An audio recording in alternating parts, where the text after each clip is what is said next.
Hello, everybody. Thank you for joining me. This is GGF, bringing you episode 6 of Let's Try Pathfinder, Wrath of the Righteous. I'm a little stuffed up right now, but I expect that to change as I took some antihistamine. And just enjoying a quiet night. Hope you guys are doing well out there and enjoying a night of your own, or day, as it were. We're going to hit the new game again and see if we can't get a little deeper in character creation. We're going to get to core difficulty here. And now that we have some idea of what our character is going to be, let's see. So let's just pick, this is not what we're going with in the end, but just pick that. So I've been thinking about this quite a bit. And, what was it? Oh, Magus. The Arcane Rider.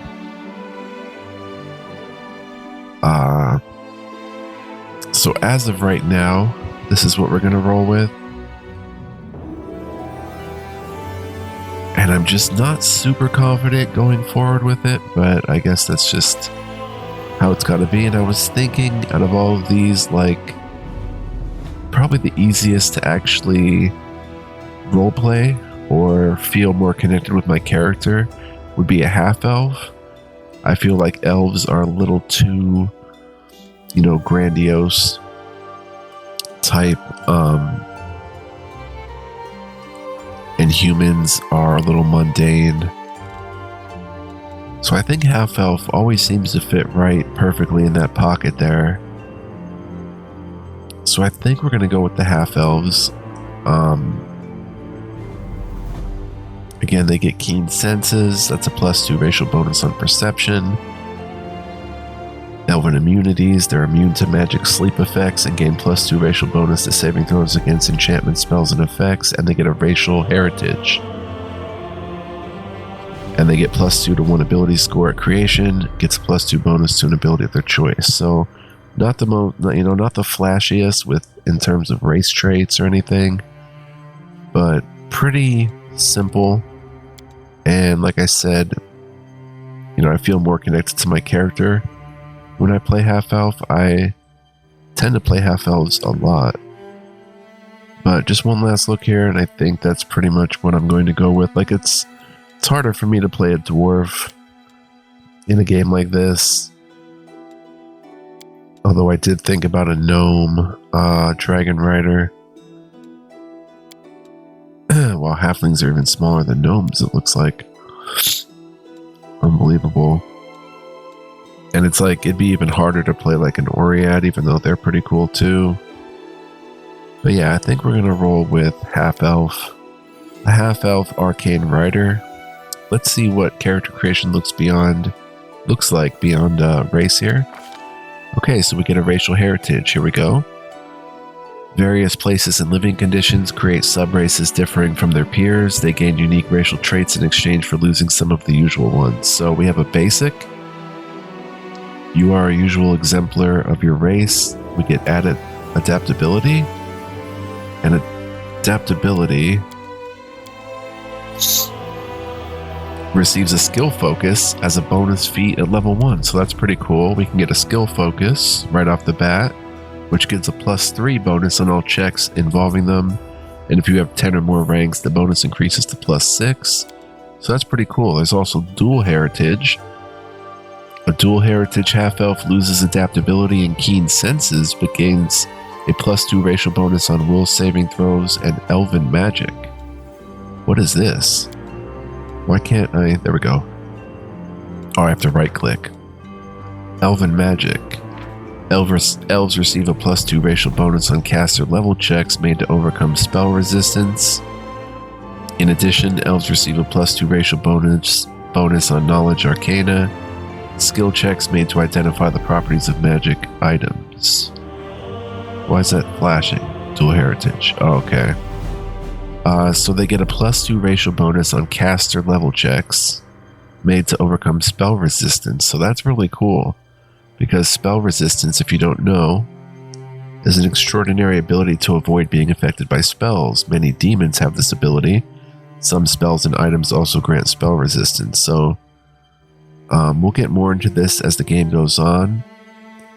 But basically, to affect a creature that has spell resistance, a spellcaster must make a caster level check, 1d20 plus the caster level, and get a result equal or higher than the creature's spell resistance. The defender's spell resistance works against spells like an armor class works against regular attacks. If the caster fails to check, the spell doesn't affect the creature. Only spells and spell-like abilities are subject to spell resistance. Extraordinary and supernatural abilities, including enhancement bonuses on magic weapons, are not. A creature's spell resistance never interferes with its own spells, items, or abilities. Spell resistance doesn't work against friendly and beneficial effects. So this is really tempting because that basically gives all of our caster level checks just a +2 bonus to overcome the spell resistance. I mean, it's pretty much that simple. That's a really powerful bonus that I would probably appreciate even more than a skill focus. Then there's Kindred Raised. Kindred Raised loses keen senses, adaptability, and elven immunities, but gains a +2 racial bonus to charisma. Okay, that's pretty interesting. Charisma measures a character's power of personality, personal magnetism, ability to lead, and appearance. And generally speaking, when I roll a character in a game like this, I tend to just give them high charisma regardless. They're usually one of my main charisma character most often. Examples where you apply your character's charisma modifier, persuasion, and use magic device skill checks. We have both of those. And channel energy DCs for clerics and paladins. Attempting to harm undead foes. Bards, paladins, blood ragers, oracles, skalds, and sorcerers gain a number of bonus spells based on their charisma. We don't have to worry about that just yet. So we lose keen senses, which is a +2 bonus to perception. We lose adaptability, which would be a skill focus, and we lose elven immunities. What were elven immunities again?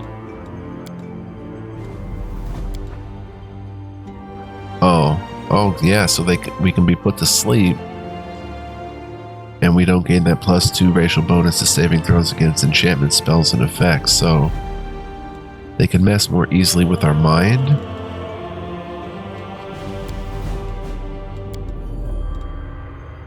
But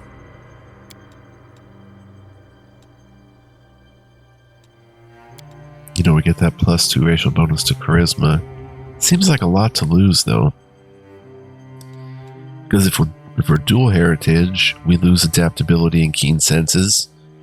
We keep elven immunities, and we gain a +2 racial bonus on will saving throws and elven magic, which is that +2 to overcome spell resistance. That seems almost overpowered. And even basic. You're an exemplar of your race. Basic, we just keep everything and gain adaptability. Why is that Kindred Raised? What else does that offer? Like, what does that offer in the distance? I guess we can look at it, actually. There's background selection.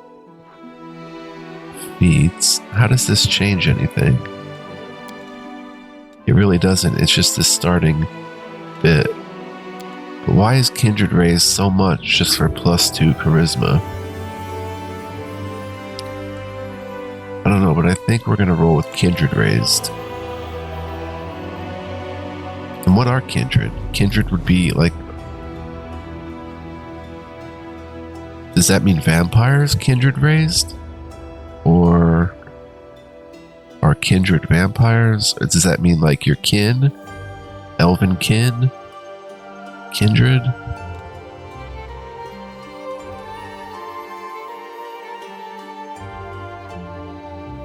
Go back to that. Go back to here. I want to see this.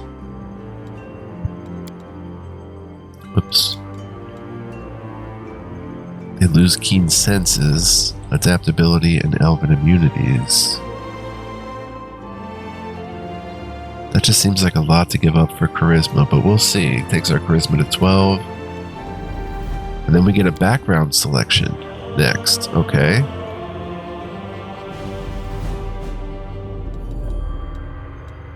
Oh, wow. Look at this. Huh. Okay, we can be a craftsman. You are no stranger to hard and honest work. Your hands are calloused and your body is strong. One may find your life dull and tedious, but your day-to-day routine made you more resilient and enduring than most. We could be then a farmhand, a smith, a miner, or a lumberjack. We could be a noble. You belong to the world of the wealthy and powerful, and this world is much more challenging than one may think. You had to develop a certain set of skills to overcome those challenges, and now you feel confident about whatever lies ahead. We can be an emissary, a leader, or a courtier. By the way, guys, I'm not like min-maxing or anything. I probably wouldn't pick the +2 to charisma if I was. Your background is unknown, doesn't grant you any bonuses. An oblate. You're a person of faith who spent her early years in the service of a temple. Your life is intertwined with the divine, and you feel its presence guiding your future path. Healer, acolyte, martial disciple. Regional. You hail from one of Galarian's many regions, carrying the specific skills and traits inherent in your homeland. Oh, that is really cool.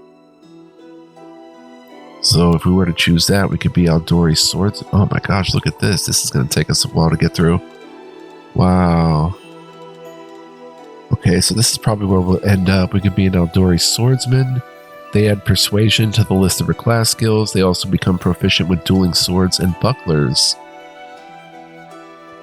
If the character already has the class skill, weapon proficiency, or armor proficiency granted by the selected background from her class during character creation, then the corresponding bonuses from background change to a +1 competence bonus in case of skills, and a +1 enhancement bonus in case of weapon proficiency, and -1 armor check penalty reduction in case of armor proficiency. An Alkenstar Alchemist. Add a Knowledge Arcana to the list of class skills. Also gets a +1 bonus to damage with Alchemist Bombs and Alchemist items. So if we already have the class skill,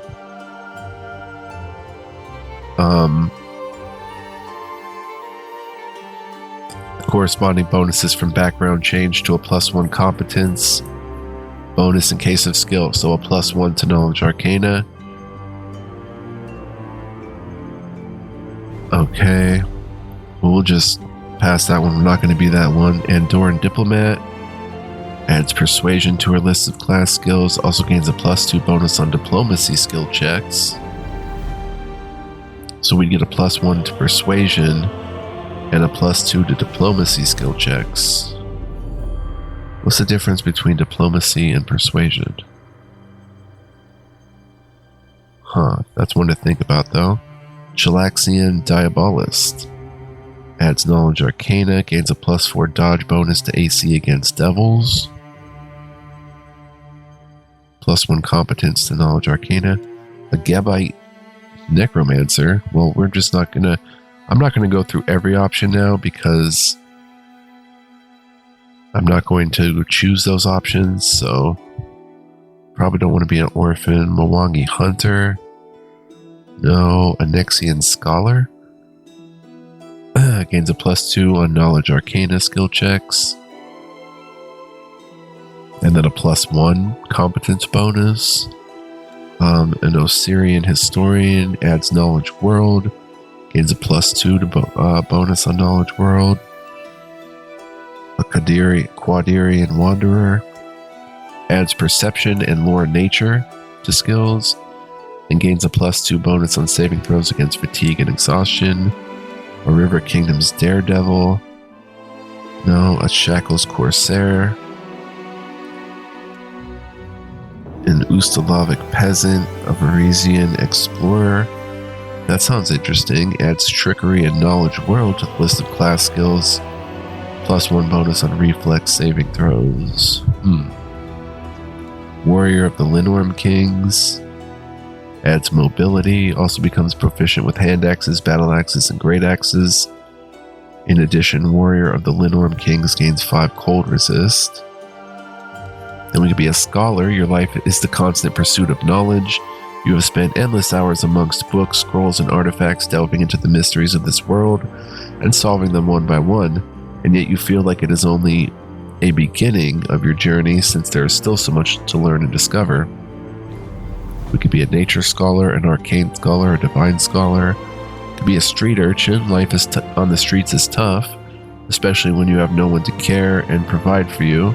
So you did the best you could to provide for yourself, often disregarding the moral side of it.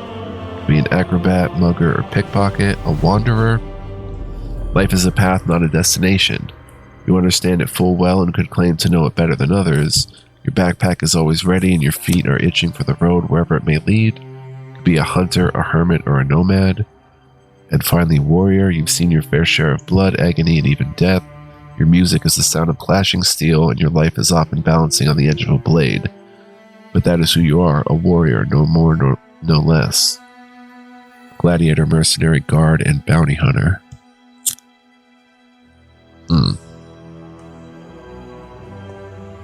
So our half-elf, kindred raised,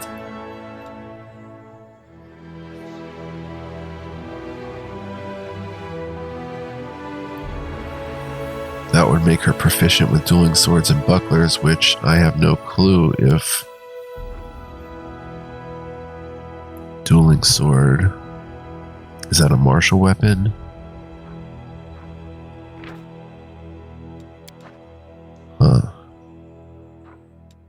Alchemist, diplomat.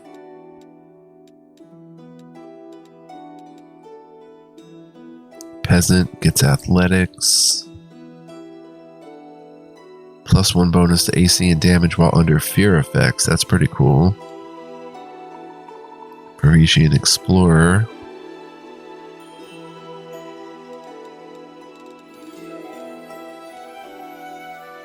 Oh wait, none. A noble.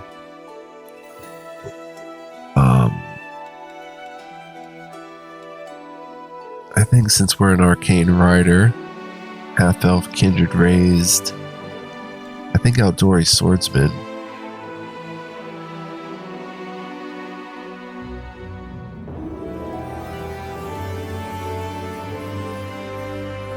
Would give us dueling sword, but I have no idea. Like I said, we'd have to skip up here to feat and see if dueling sword is its own proficiency or if it is included in martial weapons. Well, we could actually even come down here and look at this one. No, it doesn't say. Those are obviously like either simple weapons or martial weapons, but it doesn't say. Overreaching, Explorer, Trickery, and Knowledge World. +1 bonus on reflex saving throws.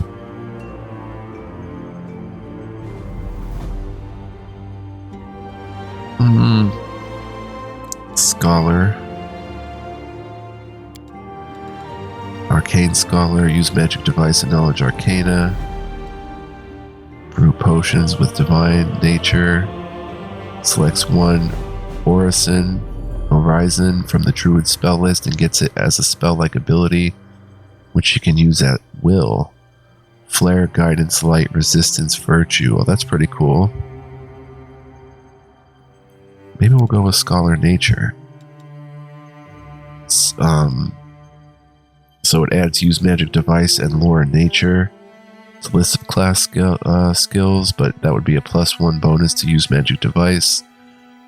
And then the lore nature skill, I don't think we have that by default.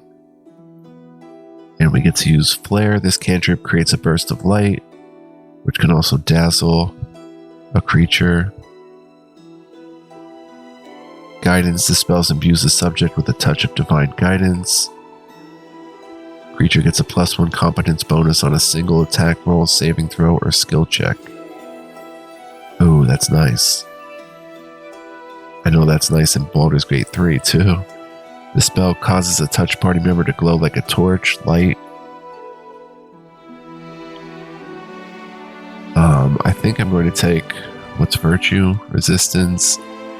You imbue the subject with magical energy that protects it from harm, granting it a +1 resistance bonus on saves, and then virtue, granting the subject 1 temporary hit point. I never understood the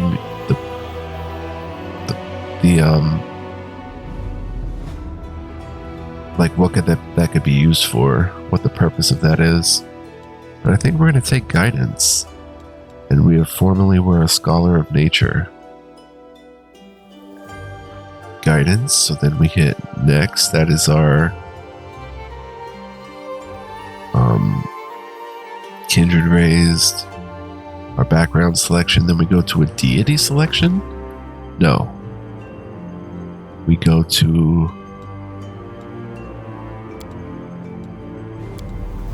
the if I could change that to wisdom. No, I'm just seeing what would happen if you change this. It's just whatever you want to set it at to get a +2 bonus from your racial bonus. I see. So you can give it to anything, any skill, because we're half elven. And this has a thumbs up. Dex and intelligence are important to us. Okay. So let's see what we've got here. We've got strength. Shows what it all does there.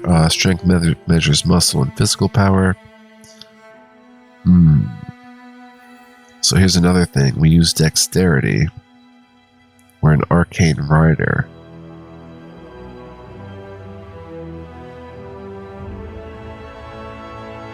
But strength is melee attack. But it depends on what kind of feats we get. So for right now, we're just going to roughly outline this.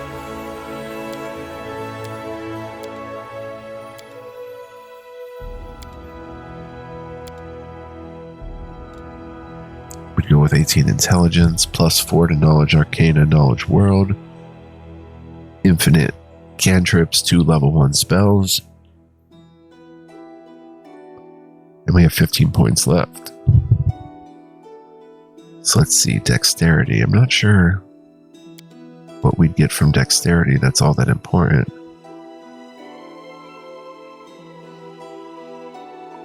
Except all the usual stuff. Let's see, we could get weapon finesse. Or we use a weapon that, use a sword that uses the dexterity bonus. Down to 8 points.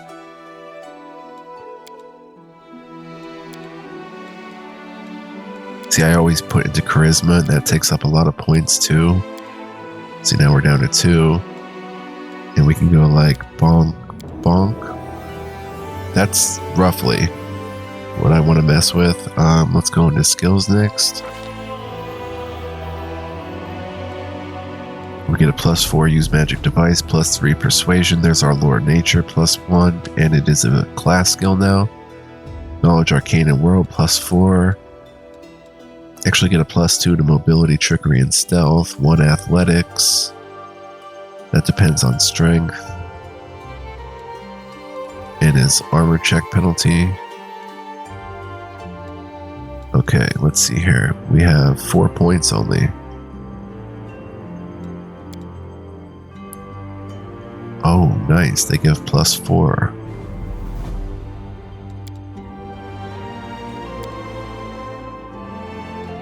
And persuasion.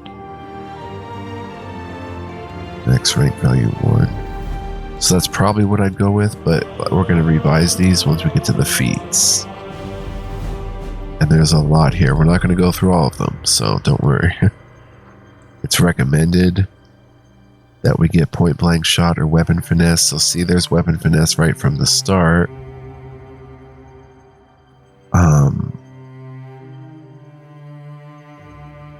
How many feats do we get? Just 1? Oh, there's so many. Arcane Strike.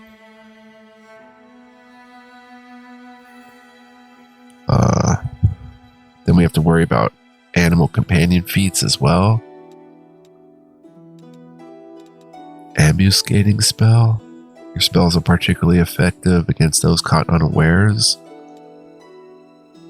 You can talk up the power of your own magic to such an extent that creatures find it more difficult to resist your spells. Wow. Medium armor proficiency. Yeah, there's a lot of good ones. Combat casting. When threatened or distracted. Combat expertise. Combat reflexes.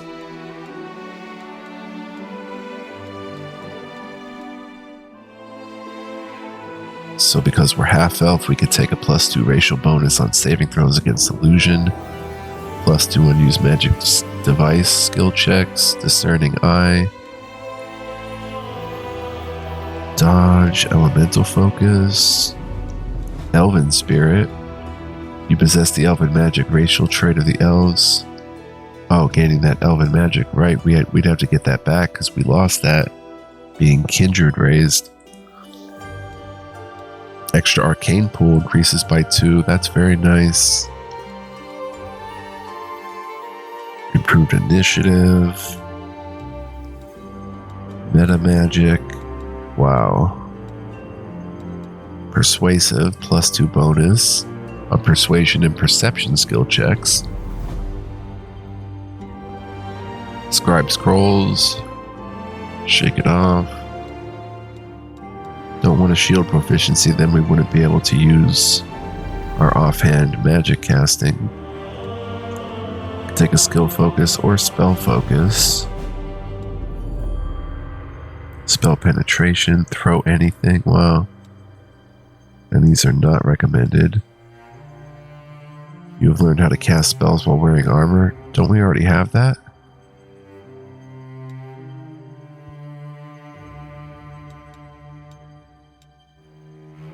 We have it for light armor. This just makes it better, but for some reason it's not recommended. But boon companion, your bond with your animal companion is unusually close. I don't see why that's not recommended. Intimidating prowess, rapid shot, but these are recommended again. Cleaving finish, oh, they have prerequisites though. Wow. Oh my gosh, how long is this list? Oh my goodness.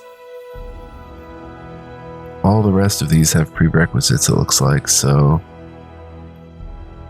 I'm definitely not going through all these, so wow, just a lot to look forward to.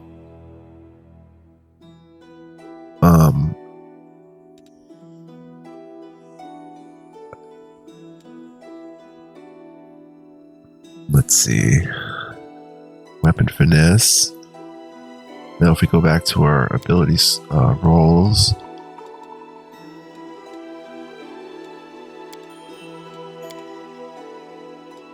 Might take that down to 17. Take that to 16.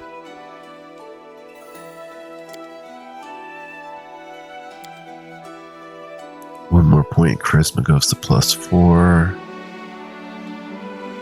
We're not too wise though. So if we look at our skills again, perception. Wow, we have no perception. Notice traps and hidden objects. Oh man. We have persuasion. What would it cost? Like if I had 1 point, it'd raise it just 1 point. Dang, son. The lore nature is cool. Delays fatigue while traveling on the world map, allows to recall knowledge about dungeons or nature.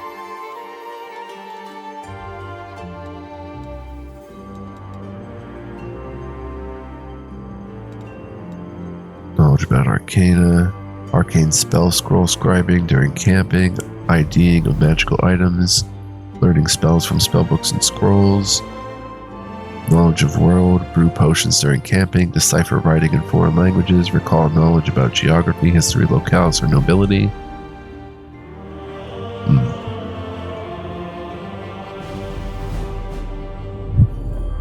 I wish we were a little bit more athletic. Now, I kind of have a character starting to come to mind, but it would take some tweaking of stuff here. intelligence bonus would have to come down. The charisma with 2 points there. The strength would have to come down a little. Dex would have to come down a little. Con's already at -1. Oh no, I wouldn't want strength to go down. Or wisdom. That's another configuration. It's probably not the greatest,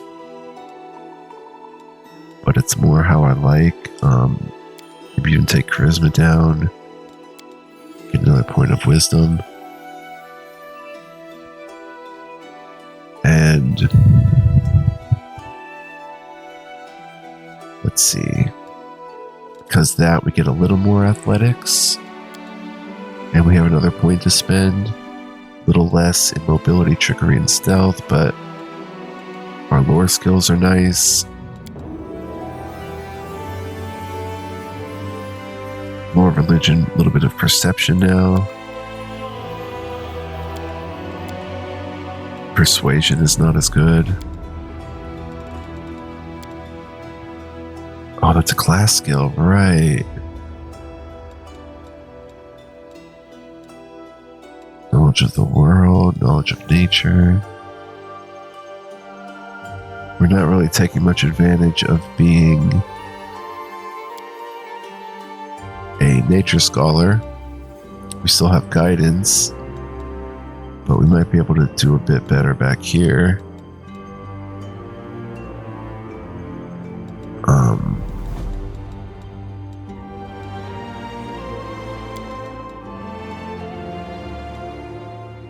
Hermit, Quarterstaff Club, Great Club, and Dart. Lore Nature as well. Nomad, Lore Nature, Warrior. What about like Guard? Short Sword, Light Crossbow, Light Armor. We already have that, but we get bonuses to it. And adds Perception to the list of class skills.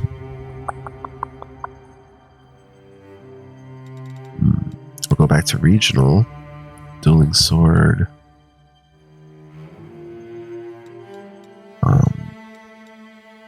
Onyxian Scholar. +2 in Knowledge Arcana. An Osirian Historian. Knowledge World. Quadirian Perception and Lore Nature.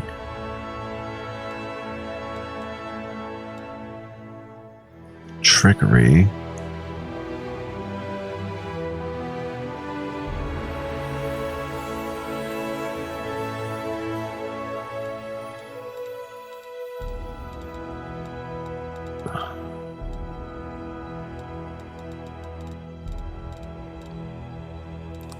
Let's see here.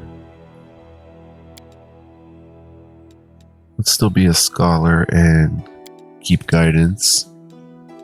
Our feat would be weapon finesse. +5, +7. There's just not enough here. What does the total amount of points depend on?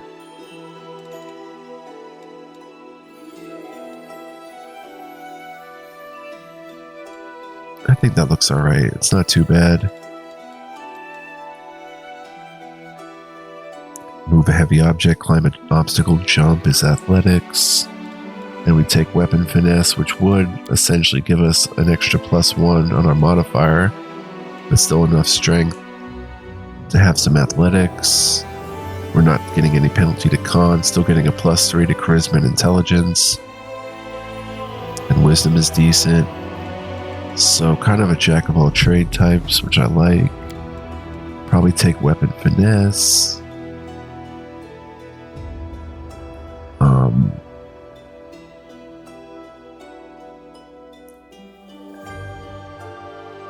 Even though there's a lot of cool stuff. Alright, so weapon finesse. Now we get to choose. Well, let's see how much time we've taken here. 34 minutes, so maybe we can wrap this up. We'll see. I don't want to rush though. Let's go to Animal Companion. No, we won't be able to. We still have to pick spells and whatever's next. So unlike normal animals of its kind, an Animal Companion's hit dice, abilities, skills, and feats advance as the Magus advances in level. If a character receives an animal companion from more than one source, her effective druid level stack or Magus level stack for the purposes of determining the stats and abilities of the companion. Most animal companions increase in size when their Magus reaches 4th or 7th level, depending on the companion. So we get one choice, and it is horse. Large size, 50 feet, speed, AC +4 natural armor. It has a bite attack 1d4 and 2 hooves 1d6. That's some pretty nice stats, actually. And it has, let's look at this, 16 strength, 13 dexterity, 15 con, only 2 intelligence but 12 wisdom, 6 charisma. It has scent. A creature with this ability can detect unseen foes within a certain radius using its sense of smell, as if it had blind sense, which lets a creature notice nearby creatures it cannot see. The creature with blind sense usually does not need to make a perception skill check to notice and locate creatures within range of its blind sense ability. Any opponent that cannot be seen has total concealment, 50% mischance against a creature with blind sense. A creature with blind sense is still denied its dex bonus to armor class against attack from creatures it cannot see. Pretty cool. At 4th level, a horse gains 2 strength, 2 con, and its hoof attacks become primary. When riding a horse, you gain +1 bonus to AC, and on attack rolls against enemies of medium size or smaller. Nice. Pretty nice bonus from being on a horse. Okay, so far so good. We hit next and we get into the spells. Then there's, I don't know if we pick a deity. Oh yeah, an alignment, yeah. Oh my gosh, there's still so much more. So we'll have to call it a day soon. I think we can get through spells pretty quickly next time. I don't know how many of them we get. But,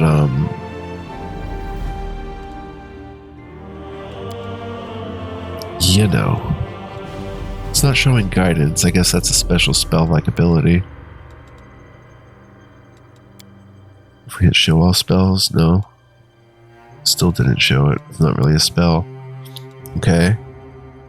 So we have to pick our spells, but I think next episode, guys, we should be out of the character creation and into the game. So, let's see how long we've been playing. 37 minutes. Let's at least look at some of these spells. Burning Hands. It is a 15-foot cone.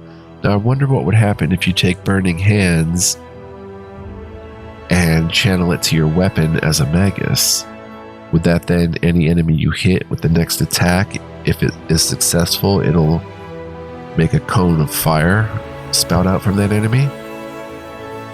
This is cool though. Any creature in the area of flames takes 1d4 points of fire damage per level, maximum 5d4. Color spray is always cool. Corrosive touch. You make a successful melee touch attack, deals 1d4 points of acid damage per caster level. I feel like for touch attacks, you can transmute them into your weapon as a Magus, so we'd be able to hit with corrosive touch. But this is not a touch attack. This is in a cone, so corrosive touch, I think, would have some synergy playing with our class. Emerge person. Expeditious retreat. Flare burst. Functions as flare, except it affects all creatures in a 10-foot radius burst. From the target point, grease, magic missile. Magic weapon, gives a +1 enhancement bonus on attack and damage rolls. Does not stack with the masterwork weapons +1 bonus on attack rolls. But it does add still to the damage. Ray of Enfeeblement, a coruscating ray springs from your hand. You must succeed on a ranged touch attack to strike a target. Subject takes a penalty to strength equal to 1d6 +1 per 2 caster levels, maximum 1d6 +5. The subject's strength score cannot drop below 1. A successful fortitude save reduces the penalty by half. This penalty does not stack with itself. Apply the highest penalty instead. Reduce person, which I like. In Kingmaker, it would often make your tank even that much hardier if you made them smaller. Shield, Shocking Grasp. That is a melee touch attack. Snowball. Duration 1 round of staggered. Hey, the staggered went away. I didn't mean to put that there. Get rid of that. Hey. Back. I did not want to choose Snowball. How do I get it off there? I'll probably just click again over here on the left. Alright. Yeah, there we go. But if I right click, staggered condition, on its turn the unit can either move or act, but not both. Not affected by target spell resistance. Cold Fortitude negates the staggered condition. You conjure a ball of packed ice and snow that you can throw at a single target as if a ranged touch attack. The snowball deals 1d6 points of cold per caster level, max 5d6 on a successful hit, and the target must succeed at a fortitude saving throw or be staggered for 1 round. Ooh, Stone Fist. That was fun in Dragon Age Origins. Transforms your hands into living stone. While the spell is in effect, your unarmed strikes do not provoke attacks of opportunity and deal 1d6 points of bludgeoning, 1d4 if you're small. Much different in Origins though. True Strike is always cool. Vanish. That's interesting as a level 1 spell. Illusion. But anyway, guys, we'll deal with this next time. Pick a deity, an alignment, an appearance, a voice, a name, and maybe get out of character creation and get onto the game. So I really look forward to checking out the game. As I said, I don't think this is some sort of like excellent character or anything like that, just sort of kind of striking my fancy at the moment, what I would like to play.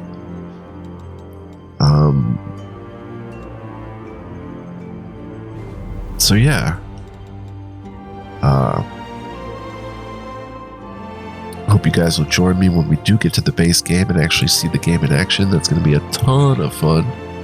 Hope to see you then, but thank you for watching this one. If you're enjoying this series, guys, then please go ahead and hit the like button and leave me a comment as well if you'd like. That just all lets me know that you like this and you want to see more, and more will get made. So more is definitely getting made, so don't worry about that. But if you're new here, welcome. I hope you enjoyed too, and feel free to hit the subscribe button if you'd like. And I invite you to hit the notification bell as well. So if you want to not miss an upload, you can do that. And yes, we're going to have to back out and actually come back in again. I don't think you can just save here. It'll say, yeah, reset the choices. They need a Game God Fluent mode, which just keeps your previous choices. But we'll mess with this next time, guys. Hope you enjoyed, like I said. Pretty cool stuff, this game. And until next time, be well, live well, stay well, and much love, peace, and joy to you. And you, and you, and you, and all of you. Peace out, guys. Bye-bye.